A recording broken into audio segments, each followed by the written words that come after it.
Hello dear students, आज हम numerical के लिए दूसरे टॉपिक पे आ गए हैं, कूलम्ब्स लॉ। इस वीडियो में हम कूलम्ब्स लॉ के जो न्यूमेरिकल्स हैं उनको इजीली डिस्कस करेंगे, बिल्कुल आसान तरीके से समझेंगे। आपने इनको अच्छे से समझना है। देखिए, सबसे पहला जो क्वेश्चन है, फर्स्ट क्वेश्चन देखिए, calculate the Coulomb's force between two alpha particles separated by a distance 3.2 into 10 raised to power minus 15 metre. अगर आपको बताऊँ मैं, जो फोर्स है उसके लिए क्या फॉर्मूला है, 1/4 पाई एप्सिलॉन नॉट एयर में Q1 Q2 upon r square, ये फॉर्मूला हमारे पास। तो अगर हम बात करते हैं, हमारे पास यहाँ पर 2 अल्फा पार्टिकल्स है, 2 अल्फा पार्टिकल्स और उनके बीच का सेपरेशन दे रखा है। तो अल्फा पार्टिकल्स के ऊपर कैसा चार्ज है, सबसे पहले आपको ये पता होना चाहिए। और इसके लिए आपने याद रखना है अल्फा पार्टिकल के बारे में।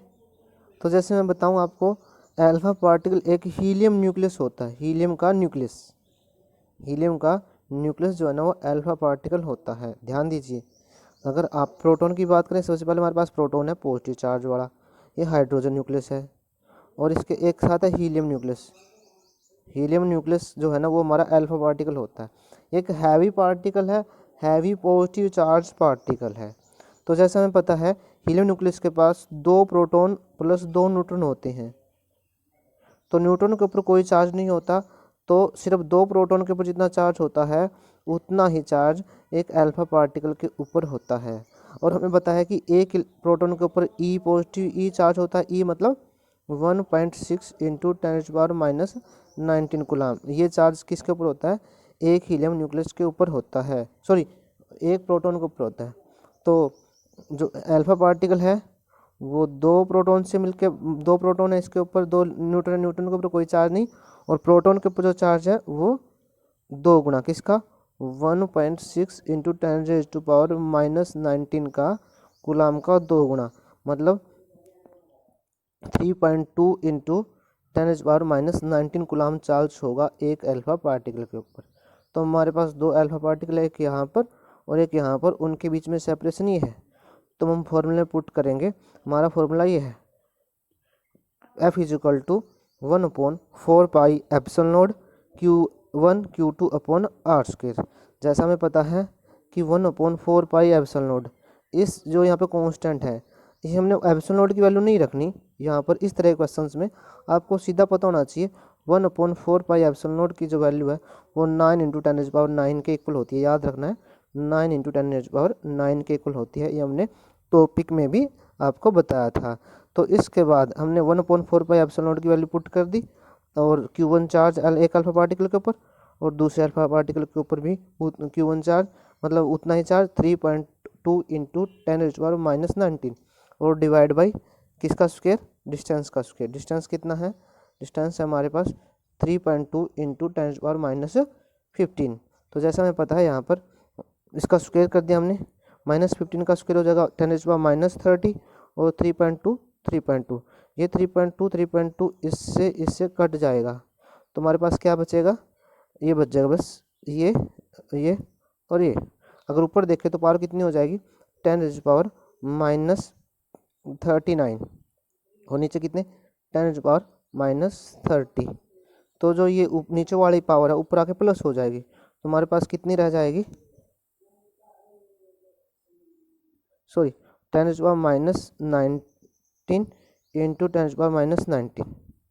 ठीक है, तो क्या हो जाएगा, 10⁻38 और डिवाइड बाई 10⁻30, और उनटू में आगे क्या है, 9 इंटू 10⁻9 है हमारे पास।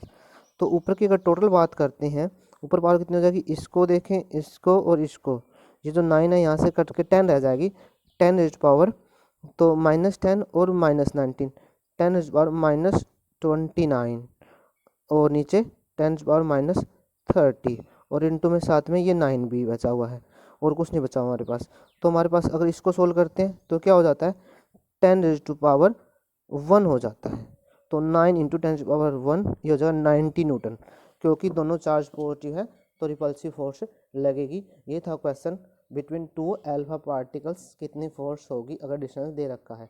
इसके साथ साथ अगला जो एग्जाम्पल है, अगला जो क्वेश्चन है वो देखिए। यहाँ पर हमने कंपेयर करना है, compare the electrostatic force and gravitational force between two protons. दो प्रोटॉन्स ले लेंगे, उनके बीच में कोई भी डिस्टेंस कंसीडर कर लेंगे। हमने कंपेयर करना, कंपेयर मतलब हमने तुलना करनी है कि भाई कौन सी फोर्स ज़्यादा है।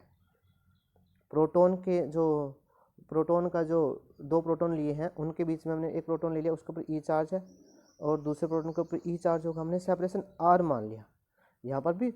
और हमने ये ग्रेविटेशनल फोर्स यहाँ पे निकालेंगे, इलेक्ट्रोस्टैटिक फोर्स यहाँ पे निकालेंगे ग्रेविटेशनल फोर्स, और दोनों का रेशियो हम देखेंगे। हमें पता होना चाहिए ई की वैल्यू जो है ना वो है 1.6 इंटू 10⁻⁻⁹ और एम पी जो प्रोटॉन का मास है वो यहाँ पे है 1.67 इंटू 10⁻⁻27 kg। पहले ही टॉपिक में हमने ये पढ़ा था। अगर हम इलेक्ट्रोस्टैटिक फोर्स की बात करते हैं वो तो ये है, और अगर ग्रेविटेशनल फोर्स की बात करते हैं वो ये है। जी की वैल्यू पुट कर रख के और एम पी की वैल्यू पुट करके आर, ये सब वैल्यू पुट करने के बाद हमारे पास दोनों का रेशियो आ जाएगा। आर से आर स्क्वायर दोनों सेम है, कैंसिल हो जाएंगे, ये आ जाएगा 1.24 इंटू 10⁻36। तो हम यहाँ से देख सकते हैं कि जो इलेक्ट्रोस्टैटिक फोर्स है वो ग्रेविटेशनल फोर्स से 10⁻36 गुना ज़्यादा है, मतलब अप्रोक्सीमेटली 10⁻36 टाइम्स ज़्यादा है, बहुत ही ज़्यादा होगी यहाँ पर। तो हमने ये समझना है इसको। इसके साथ साथ अगला जो एग्जाम्पल है उसमें क्या करना है, the electrostatic force on a small sphere of charge 0.4 microcoulomb due to another small sphere of charge -0.8 microcoulomb in air is 0.2 newton. Distance निकालना हमने दोनों स्फीयर्स के बीच में। और what is the force on the second sphere due to the first. मान लीजिए यहाँ पे क्या रखा है कि भाई इसकी वजह से इसके ऊपर जो फोर्स है वो इतने न्यूटन है, तो यहाँ पर इन दोनों के बीच का सेपरेशन क्या होगा। तो अगर हम देखते हैं फॉर्मूला हमारे पास ये है कि जो फर्स्ट के ऊपर सेकंड की वजह से फोर्स है वो इतनी लगी है, Q1 Q2 की वैल्यू हमने रख दी यहाँ पर, और आर स्क्वायर जो है ना वो निकाल सकते हैं इस फॉर्मूले से, वो इस तरह से निकलेगा। इसको सोल्व करने के बाद आर की जो वैल्यू है वो 0.12 मीटर आ जाएगी। इसके साथ साथ हम कहेंगे कि दूसरा, क्योंकि दूसरा चार्ज पार्टिकल पहले के ऊपर क्या फोर्स लगाएगा उतनी ही सेम फोर्स लगाएगा। क्यों करेगा ऐसा, क्योंकि दो फोर्सेस क्या होती हैं, इक्वल एंड अपोजिट होती हैं। एक चार्ज दूसरे के ऊपर जितनी फोर्स लगाता है दूसरा भी उसके ऊपर उतनी ही फोर्स लगाता है।